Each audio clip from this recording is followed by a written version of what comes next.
भादो महीने में गणेश चतुर्थी, जिस दिन श्री गणेश भगवान का जन्म हुआ था, यह जो दिन है बहुत ही शुभ दिन है। गणेश चतुर्थी के दिन ब्रह्म योग लग रहा है और साथ ही साथ इस दिन चित्रा नक्षत्र है, जिसमें अगर आप कोई भी उपाय करेंगे, पूजा पाठ करेंगे, आपकी शादी को लेके काफ़ी बाधाएं आ रही हैं, शादी के योग नहीं बन पा रहे हैं, तो ऐसे में आप गणेश चतुर्थी के दिन इस वीडियो में बताया गया एक सरल सा उपाय जरूर करें। इसको करने से अतिशीघ्र आपके विवाह के योग बनेंगे। देवों में सर्वप्रथम पूजनीय गणेश भगवान आपकी शादी में आ रही जितनी भी बाधाएं होंगी उनको जल्दी से जल्दी दूर कर देंगे। गणेश बप्पा जो कि विघ्नहर्ता हैं, आपकी कुंडली में अगर राहु केतु शनि विराजमान हो गए हैं, जिसके कारण शादी विवाह में अड़चनें आ रही हैं, तो ये सारे दोष समाप्त होंगे और बहुत जल्दी ही विवाह के योग हो जाएंगे। अगर आपने कहीं रिश्ता देख रखा है, आप चाहते हैं कि माँ हैं, अगर चाहती है कि उसके बच्चों की शादी सही जगह हो, उनको एक सुयोग जीवन साथी मिले, तो ऐसे में आप इस उपाय को ज़रूर करें। यह जो दिन होता है साल में एक बार ही आता है। ऐसे तो कृष्ण पक्ष और शुक्ल पक्ष में हर महीने में 2 बार गणेश चतुर्थी आती है और गणेश चतुर्थी के दिन हम शीघ्र विवाह के लिए कई उपाय कर सकते हैं। लेकिन जो भादों के महीने में पड़ने वाली गणेश चतुर्थी है, शुक्ल पक्ष की गणेश चतुर्थी, जिस दिन श्री कृष्ण जिस दिन गणेश जी का जन्म हुआ था, तो उस दिन अगर हम कोई उपाय करेंगे शीघ्र विवाह को लेकर, तो उसमें हमें सफलता अति शीघ्र मिलेगी और बहुत जल्दी विवाह के योग बन जाएंगे। तो अगर माँ हैं जो परेशान है अपने बच्चों को लेकर, बच्चों की शादी नहीं हो पा रही है, बच्चे की जो उम्र है वो निकलती ही जा रही है, 30 साल 35 साल या फिर उससे भी अधिक हो गई है, और अभी तक अगर आपके विवाह के योग नहीं बने हैं, तो इस उपाय को माँ भी कर सकती है और बच्चे स्वयं कर सकते हैं। लड़के हों या लड़कियां, जिसकी भी शादी में अड़चनें आ रही हैं, जिसकी शादी के योग नहीं बन पा रहे हैं, रिश्ते बहुत आते हैं, लेकिन रिश्ता अगर बार बार पक्का भी हो जाता है और टूट जाता है, या फिर रिश्ता आपके लेवल का नहीं है, कई जगह आप चाहते हैं कि शादी हो जाए, रिश्ता आपने देख रखा है, लेकिन सामने वाले की तरफ से आपको कोई भी अगर पॉजिटिव रिस्पॉन्स नहीं मिल रहा है, तो इस स्थिति में आप गणेश चतुर्थी के दिन यह उपाय जरूर करें। चित्रा मैं जो आपको उपाय बताऊंगी वो आपको करना है शुभ मुहूर्त में, और जिस दिन गणेश जी जिस मुहूर्त में गणेश जी की स्थापना होगी, गणेश जी विराजमान होंगे, उसी मुहूर्त में आपको उपाय करना है। वो मुहूर्त क्या है वो मैं आगे आपको वीडियो में बताऊंगी, लेकिन आगे उपाय बताने से पहले और मुहूर्त बताने से पहले आप सभी से हमेशा की तरह मेरा निवेदन है कि अगर अभी तक आपने मेरा चैनल छोटी बहू डेली टिप्स को सब्सक्राइब नहीं किया है, तो चैनल को सब्सक्राइब जरूर कर लीजिए। वीडियो पसंद आए तो लाइक कीजिए और कमेंट बॉक्स में जय श्री गणेशाय जरूर लिखिए। गणपति बप्पा का महीना है, भादों का महीना गणेश जी को समर्पित है। जितना हो सके गणेश जी का आशीर्वाद प्रदान करें और गणपति बप्पा की पूजा करें, इससे आपकी मनोकामना बहुत जल्दी पूरी होगी।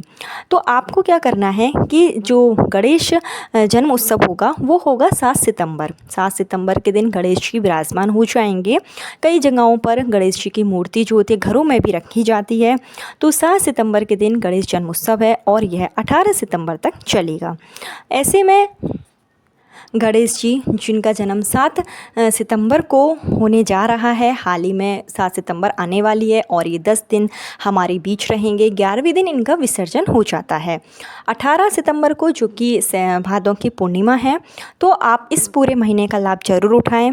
इस मौके में अगर आप उपाय करते हैं तो निश्चित रूप से आपको सफलता जरूर मिलेगी। गणपति बप्पा आपकी जल्दी से जल्दी मनोकामना पूरी करेंगे। तो आपको जो उपाय करना है गणेश चतुर्थी के दिन करना है, यानी कि 7 सितंबर के दिन करना है। इसके लिए आपको सुबह जल्दी उठना होगा। आप ब्रह्म मुहूर्त में उठें, 5 से 6 के बीच में आप उठ जाएं। स्नान आदि करके आप साफ सुथरे वस्त्र धारण कर लें। इस दिन हरे कलर के कपड़े पहनने का विधान है। गणेश चतुर्थी के दिन, भादों के महीने की गणेश चतुर्थी के दिन अगर हम हरे कलर के कपड़े पहनकर उपाय करते हैं तो हमारी जो भी मनोकामना होती है वो बहुत जल्दी पूरी हो जाती है। तो कपड़ों का थोड़ा सा आप विशेष ध्यान रखें। अगर आपके पास हरे कलर के वस्त्र नहीं है तो आप हरे कलर का कोई दुपट्टा ही ले लीजिए। अगर लड़के कर रहे हैं तो हरे कलर का अंगोछा ओढ़कर इस उपाय को कर सकते हैं। माँ कर रही है तो वो कैसे करेगी, बच्चे कर रहे हैं तो कैसे करेंगे, चलिए आपको बताते हैं। तो इसके लिए आप जब सुबह जल्दी उठें, जब आप उठ जाएं तो स्नान आदि करके आपने जब वस्त्र धारण कर लिए, उसके बाद में आपको अपने पूजा स्थल में सबसे पहले एक देसी घी का दीपक जलाना है। और आपके घर के पूजा स्थल में जो भी देवी देवता हैं, जिस भी देवता को आप मानते हो, जिसमें भी आपका विश्वास हो, जो आपके कुल देवता हो, उनसे आप हाथ जोड़कर विनम्र भाव से प्रार्थना करें कि मैं इस उपाय को करने जा रहा हूँ या फिर जा रही हूँ, मेरे उपाय को आप सफल करें और अपना आशीर्वाद दें, जिससे कि जो उपाय है वो जल्दी से जल्दी सफल भी हो जाए और हमारा जो उपाय है पूर्ण करने में हमारी मदद करें। उसके बाद इस दिन आप सूर्य भगवान को जल जरूर अर्पित करें। जब सूर्य भगवान को आप जल चढ़ाएंगे तो उस जल में थोड़ा सा आप रोरी मिलाकर और अक्षत मिलाकर अर्पित करें। सूर्य भगवान से भी आप प्रार्थना करेंगे कुंडली के जो भी ग्रह दोष हैं, जिसके कारण घर में मांगलिक कार्य नहीं हो पा रहा है, शादी में लगातार अड़चनें बनी हुई हैं, वो दूर हो जाए। इसके साथ ही जो आपको विशेष उपाय करना है वो आपको इस समय पर करना है। समय जो रहेगा वो दोपहर 11:33 पर शुरू हो जाएगा और जो समय रहेगा वो उसकी समाप्ति 1:22 के आसपास होगी। तो करीब 1 से 2 घंटे का समय आपके पास रहेगा। इसी शुभ मुहूर्त में आपको उपाय करना है, क्योंकि जो गणेश स्थापना का दिन है, शुभ मुहूर्त है, वो यही है। तो आप इस बीच में ही उपाय करें। इसी बीच में अगर आप उपाय करेंगे तो आपको इसका जो फल है वो 100% मिलेगा, क्योंकि सभी जगहों पर गणेश जी जो हैं वो इसी समय पर विराजमान हो जाएंगे। तो इसके लिए आपको क्या करना है कि जैसे कि आपने पूजा स्थल में दीपक जला लिया, सूर्य भगवान को अर्घ दे लिया, थोड़ी देर आप रुक जाइए और फिर 11:33 के आसपास आप उपाय को कर सकते हैं। एक 1-1:30 बजे के पहले बीच में आप उपाय कर लीजिए। तो इस उपाय के लिए आपको ज़रूरत पड़ेगी सफ़ेद आंकड़े की जड़ की। सफ़ेद आंकड़े की जड़ जो कि ईजीली गाँव में तो मिल ही जाती है और शहरों में भी कई जगहों पर सफ़ेद आंकड़े का जो पेड़ है वो लगा होता है, तो आपको यह जड़ जो है आसानी से मिल जाएगी। सफ़ेद आंकड़े की जो जड़ होती है उसमें साक्षात गणेश भगवान का वास होता है। सफ़ेद आंकड़े की जड़ की अगर आप आकृति देखेंगे तो वो गणेश जी के जैसी ही होती है। और सफ़ेद आंकड़े की जड़ को एक वरदान भी है कि अगर हम जो भी उपाय करेंगे, पूजा पाठ करेंगे, तो उसमें हमें सफलता ज़रूर मिलेगी। अगर आपको सफ़ेद आंकड़े की जड़ इजीली ना मिले तो आप पूजा भंडार में एक बार पता कर लीजिएगा, वहाँ पर सफ़ेद आंकड़े की जड़ के जो गणेश जी होते हैं वो इजीली मिल जाते हैं।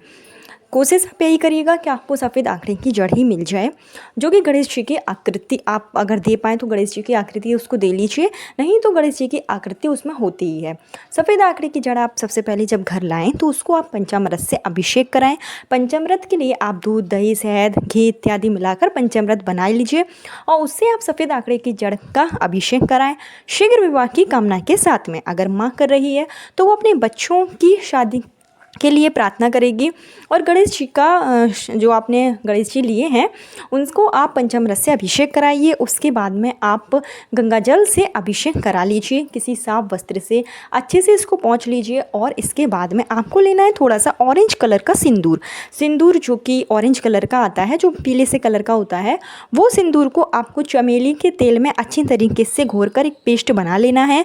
और इस सिंदूर को आपको सफ़ेद आंकड़े की जो आपने जड़ ली है, जो गणेश जी का स्वरूप है, उस पर आपको अच्छी तरीके से लेपन कर देना है।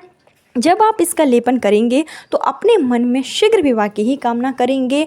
शादी के लिए जो भी अड़चनें आ रही हैं उसके लिए आप गणेश भगवान से प्रार्थना करेंगे कि सारे दोष दूर हो जाएं और अति शीघ्र आपके विवाह जो है कि रास्ते खुल जाएं, विवाह जो है संपन्न हो जाए। तो जब आप ऑरेंज कलर का सिंदूर अच्छे तरीके से सफ़ेद आंकड़े की जड़ पर चढ़ा लें, उसके बाद में आपको एक कटोरी में रखना है हरा मूंग। जो हरा मूंग की जो दाल होती है, अगर आपको खड़ा मूंग मिल जाता है तो काफ़ी अच्छी बात है। आप कोशिश यही करिएगा कि खड़ा मूंग की जो दाल आती है तो खड़ा मूंग आप ले लीजिए, एक कटोरी ही आपको लेना है। अगर नहीं ले पा रहे हैं तो जो आपके पास मूंग की दाल है जो हरे कलर की है, आप उसका प्रयोग भी कर सकते हैं। इसको आप कटोरी में अच्छे से भर लीजिए और उस कटोरी के बीच में आपको ये जो गणेश जी हैं आपको इसमें बैठा देना है। और इसके बाद से आपको एक काम और करना है कि आपको लेना है जो लाल कलर का धागा आता है, जिसको हम रक्षा सूत्र की तरह अपने हाथों में बांधते हैं। कई जगहों पर इसको मौली का धागा बोला जाता है, कई जगहों पर हम इसको कलावा बोलते हैं। तो इसको लेकर आपको गणेश जी को सबसे पहले जो आपने गणेश जी पे लेप किया है उनके ऊपर आपको 7 बार मौली का धागा अच्छे तरीके से लपेट देना है शीघ्र विवाह की कामना के साथ में। उसके बाद आप गणेश भगवान का पूजन कीजिए, धूप दीप इत्यादि जलाइए। घी का एक दीपक आप जलाएंगे गणेश जी के सामने और गणेश जी को आप 11 लड्डुओं का प्रसाद लगाएंगे। जो 11 लड्डू होंगे वो बेसन के अगर लड्डू हैं तो काफ़ी अच्छी बात है, तो पीले कलर के लड्डुओं का आप गणेश भगवान को प्रसाद लगाएं। विधि विधान से आप गणेश भगवान की पूजा अर्चना करें। इसके साथ ही गणेश भगवान से आपको प्रार्थना करनी है कि मेरे बच्चे की कुंडली में जो भी ग्रह बाधा है, जो भी दोष हैं जिसके कारण शादी के योग नहीं बन पा रहे हैं, तो आप इन सब दोषों को दूर करें। आप तो विघ्नहर्ता हैं, सबकी मनोकामना जल्दी से जल्दी पूरी करते हैं। तो इस दिन आप गणेश भगवान की विधि विधान से पूजा अर्चना करें। और इसके साथ ही जब आपने दीपक जलाया है तो वहीं पर आपको एक आसन बिछाकर बैठ जाना है और ओम गण गणपताय नमः इस मंत्र का 108 बार आप जाप कीजिए। जब आपका 108 बार जाप हो जाए, विधि विधान से गणेश भगवान की आप पूजा अर्चना कर लें। देखिए, इस एक दिन की गई पूजा से आपको इतना अचूक फल मिलेगा, इतना शीघ्र आपको फल मिल जाएगा कि आप सोच भी नहीं सकते हैं कि 11 दिन के बीच में ही हो सकता है कि आपके घर में रिश्ते आने शुरू हो जाएं और आपके बच्चों की शादी भी पक्की हो जाए। ये जो 10 दिन होते हैं, यानी कि चतुर्थी से लेकर जो 11 के बीच के जो दिन होते हैं, वो बहुत ही अच्छे दिन होते हैं, बहुत ही शुभ दिन माने जाते हैं। भादों के महीने के बहुत ही अच्छे दिन होते हैं। तो गणेश चतुर्थी के दिन आप इस उपाय को जरूर करें। गणेश भगवान के जन्म उत्सव के दिन अगर आप सफ़ेद आंकड़े की जड़ से इस तरीके से उपाय करते हैं तो आपकी कुंडली के जो ग्रह दोष होते हैं वो दूर हो जाते हैं और गणेश भगवान आपकी जो भी मनोकामना होती है वो जल्दी से जल्दी पूरी कर देते हैं।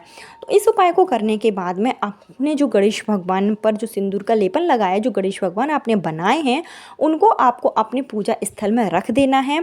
और जो आपने मूंग की दाल ली है, उस मूंग की दाल को भी अभी आप वैसे ही रखिए और 11 दिन तक आप अपने मंदिर में ही रखकर गणेश भगवान की पूजा अर्चना करें। सुबह शाम दीप जलाएं और इस मंत्र का आप रेगुलर जाप करें। 11 बार, 21 बार, जितनी बार भी आप कर पाएंगे रेगुलर इस मंत्र का जाप करते रहें। ओम गण गणपताय नमः मंत्र है, इसका आपको जाप करना है।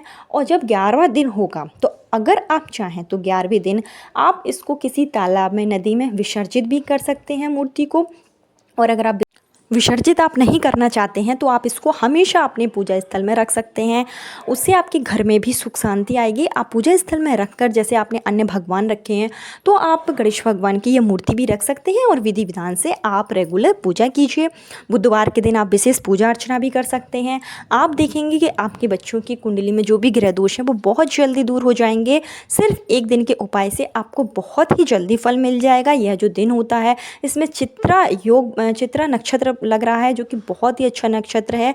शीघ्र विवाह के लिए आप अगर शुभ मुहूर्त में, जो मैंने आपको बताया है, उस मुहूर्त में अगर आप यह उपाय करते हैं तो आपका उपाय खाली नहीं जाएगा। निश्चित रूप से आपके शादी के योग बन जाएंगे। तो इस उपाय को आप जरूर करें। अगर माँ कर सकती है अपने बच्चों के लिए तो माँ करें, बच्चे स्वयं अगर कर सकते हैं तो बच्चे कर लें। आपको बहुत जल्दी इसका फल मिलेगा। बहुत ही अच्छा उपाय है। मैं आपसे यही विनती करूँगी, आप इस उपाय पूरे विश्वास और श्रद्धा के साथ कीजिए। गणेश भगवान आपकी मनोकामना बहुत जल्दी पूरी करेंगे। कल फिर मिलती हूँ नए वीडियो, नए उपाय के साथ। जब तक के लिए